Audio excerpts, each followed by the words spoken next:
अकोला जिल्ह्यातील तेल्हारा तालुक्यातील दहिगाव येथील घटनेनंतर हिंदू समाजावर खोटे आणि चुकीच्या पद्धतीने गुन्हे दाखल केल्याच्या निषेधार्थ 18 एप्रिल रोजी तेल्हारा शहरात बंद पाळण्यात आलाय। या बंदला संमिश्र प्रतिसाद मिळाला।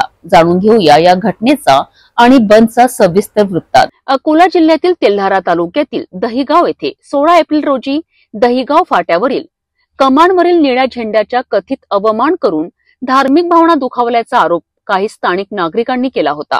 या प्रकरणी तेल्हारा पोलीस स्टेशनमध्ये दहिगाव येथील काही युवकांविरुद्ध तक्रार दाखल झाली आहे। मात्र ही तक्रार चुकीच्या पद्धतीने आणि सखोल चौकशी न करता दाखल करण्यात आल्याचा आरोप हिंदू समाज आणि स्थानिकांनी केला आहे।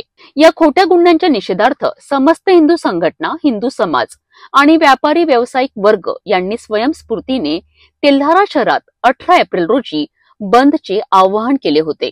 या आवाहनाला संमिश्र प्रतिसाद मिळाला। तेल्हारा शहरातील मुख्य बाजारपेठ कडकडीत बंद राहिली, तर काही भागांमध्ये व्यवहार सुरू होते।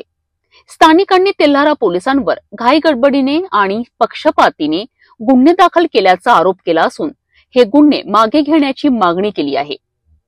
हिंदू समाजाने या घटनेचा तीव्र निषेध व्यक्त केला असून पोलिसांनी निष्पक्ष चौकशी करून खोटे गुन्हे रद्द करावेत अशी मागणी लावली आहे।